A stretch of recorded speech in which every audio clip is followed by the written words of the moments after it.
Sedulur Wedangan Gayeng Cahaya TV, hadir di tengah-tengah kita juga kawan-kawan kita yang ikut berdiskusi pada malam hari ini, yang mungkin akan menyampaikan beberapa hal berkaitan dengan pelayanan kesehatan yang berkaitan dengan BPJS. Nah, monggo ada yang sampaikan, tolong sebutkan nama ya Mbak ya.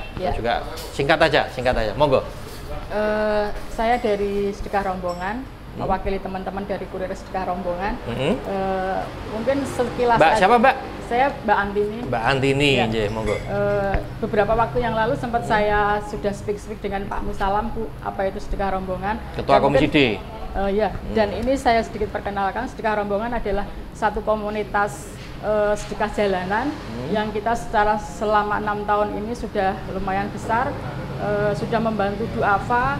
Saya ini Sedekah Rombongan khusus untuk duafa yang sakit. Kita berdayakan untuk bisa sembuh kembali. Dan selama 6 tahun ini ke Nusantara, se-Indonesia kami sudah menyantuni lebih dari 26.000 duafa dan pasien dengan total pengeluaran yang sudah kami keluarkan hampir 50 miliar.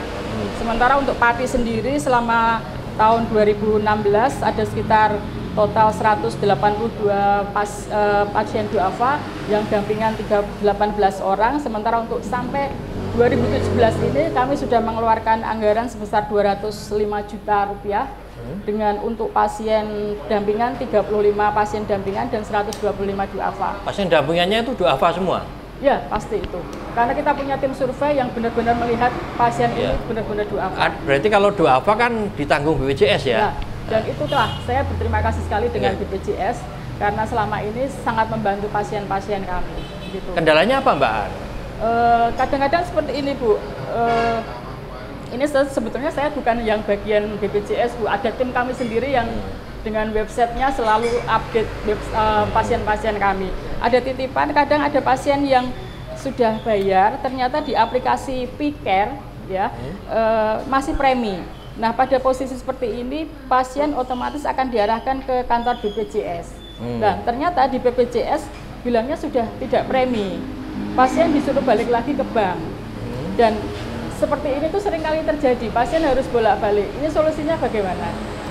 Itu yang pertama. Terus yang kedua, yang 15 hari tenggang waktu 15 hari 14 tadi, hari itu ya. Itu pengalaman saya kemarin Pak, baru saja pas Lebaran kemarin itu, 1 hari sebelum Lebaran. Jadi saya punya pasien masuk ICU karena jatuh di sawah, anak-anak jatuh di sawah dan paru-parunya kemasukan lumpur, harus di ICU KSH saat itu, dan KSH nggak punya alatnya. Saya harus menunggu dari Solo, menunggu ruang yang kosong selama 1 minggu di Pati KSH dan di 1 minggu di Muardi kalau nggak salah itu. Saya hampir 50 juta dan itu BPJS-nya belum jadi. Akhirnya sisanya mengeluarkan biaya 50 juta. Sekitar segitu, dari KSH hampir 30-an juta itu terpaksa kita cover karena belum BPJS-nya belum keluar. Itu mohon waktunya lebih diperpendek lah Bu, karena walaupun ada dari Dinas Sosial tadi Ibu matur, persyaratan dari Dinas Kesehatan itu, dari Dinas Sosial itu sangat banyak Bu. Kadang harus memenuhi 15 atau 11 item itu kita kesulitan. 14 ya Pak, 14 item itu seorang duafa. Siji angel opone 14 ya Pak ya. Susah, benar. Jadi kok segini banyak itu. Kalau bisa lah bagaimana gitulah Pak, biar lebih terutama dalam kondisi darurat ya. Terus satu lagi untuk puskesmas ini Bapak, karena kita juga harus memerlukan rujukan dari pasien-pasien di puskesmas itu sebelum kita ke RSU Suwondo atau rumah sakit lainnya. Kadang-kadang puskesmas itu tidak tahu kalau di daerahnya itu ada pasien yang sangat-sangat sudah kronis, sudah nggak bisa apa-apa. Nanti kalau sudah kita blow up di media baru kebingungan seperti itu. Sampai pernah suatu saat saya disalahkan karena kok nggak ngomong ke puskesmas gitu. Padahal kita sudah minta rujukan. Terus sampai Pak Bupati juga turun ke keluarganya, datang ke rumahnya, baru rame gitu. Terus satu lagi, apakah saat kita minta rujukan atau minta kartu BPJS itu pasien harus hadir? Karena seperti yang sudah saya alami, beberapa pasien kami itu sudah tidak bisa hadir di rumah sakit Pak, karena kondisinya sudah sangat parah. Itu kadang-kadang saya kesulitan sampai wes koyok ngene, melaku nggak bisa, sudah parah sekali, harus saya bawa ke puskesmas, runtang-runtung ke sana. Nah itu kadang-kadang saya nggak tega sebetulnya. Itu ada solusi nggak Bu, Pak? Gitu aja. Ya, ini nanti Pak Edi sama Bu Darti nih. Monggo yang Mbak. Assalamualaikum warahmatullahi wabarakatuh. Ya. Assalamualaikum warahmatullahi wabarakatuh. Perkenalkan, nama saya Dewi Rati, bekerja di Klinik Gawe Waras, Pati. Pada kesempatan ini saya mau bertanya tentang regulasi yang detail pengelompokan kondisi yang tergolong gawat darurat atau bukan. Misalnya seperti pasien stroke itu apa termasuk darurat atau boten, Dok? Terus kemudian saya melanjutkan buaan tadi.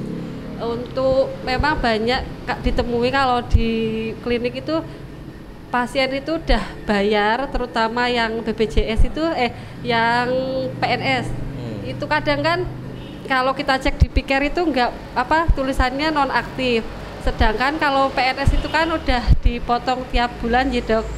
Nah, kadang kita malah eyel-eyelan gitu loh. Ini enggak aktif, Pak. Loh, saya kan udah dipotong. Nah, tapi kalau untuk yang premi, yang pasien mandiri itu saya memaklumi, oh mungkin orangnya belum punya uang, apa mungkin dia belum sempat bayar, Tapi yang saya tanyakan itu yang khusus PNS itu saya agak bingung, maksudnya mau saya layani, kita nggak bisa masuk PIKER, kalau nggak dilayani, kadang ada pasien darurat, giginya udah abu, apa butuh rujukan itu sebaiknya bagaimana? Saya rasa itu aja. Terima kasih. Assalamualaikum warahmatullahi wabarakatuh. Waalaikumsalam. Monggo, Mas. Ya. Assalamualaikum warahmatullahi wabarakatuh. Nama saya Erik dari IO, Pak. Jadi kemarin saya sempat ada pikiran kalau jumlah peserta BPJS bertambah, otomatis kan bakal bertambah pula pasien yang datang ke rumah sakit. Lalu apakah akan ada dampak negatif bagi rumah sakit atau BPJS karena peningkatan fasilitas rumah sakit ini mungkin tidak secepat peningkatan jumlah peserta BPJS. Itu harus antisipasi ya. Ya. Monggo, Mas Ori.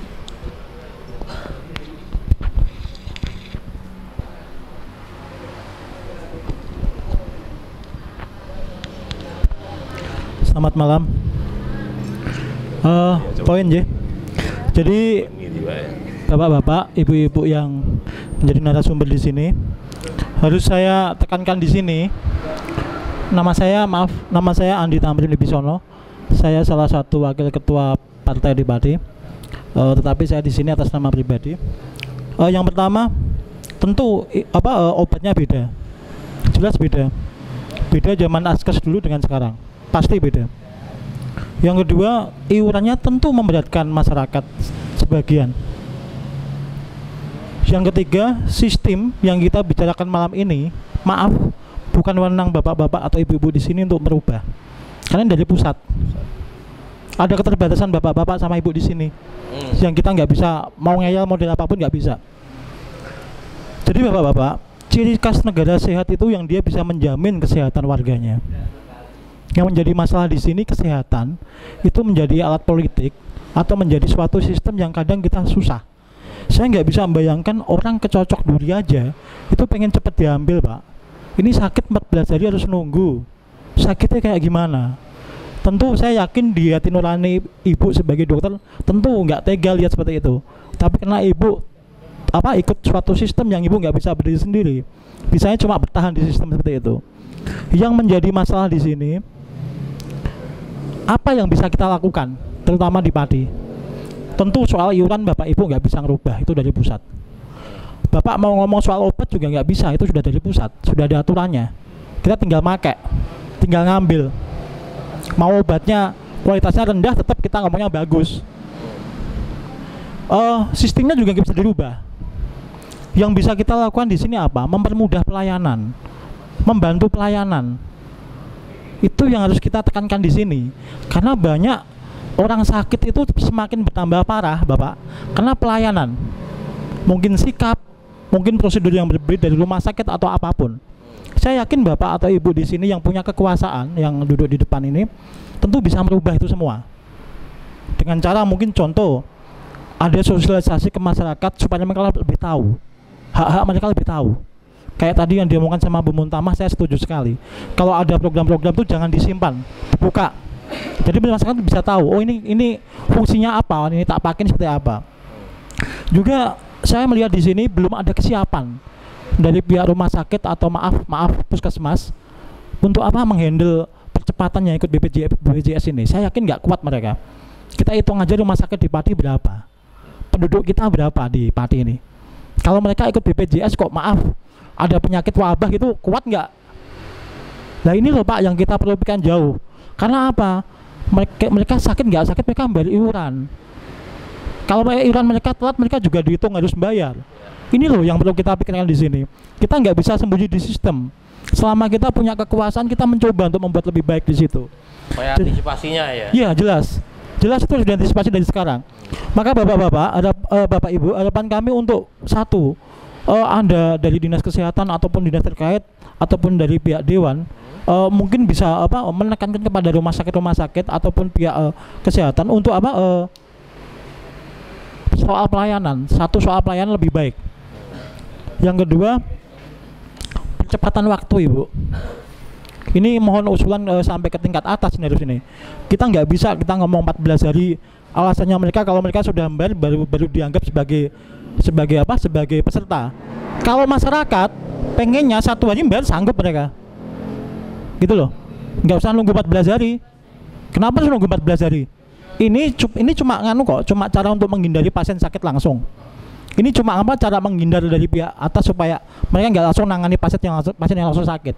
Tetapi di sini kan tentunya nggak seperti itu. Seperti yang diomongkan Pak Pramudia tadi, 14 hari itu waktu yang lama, bukan waktu yang sebentar. Maaf ini.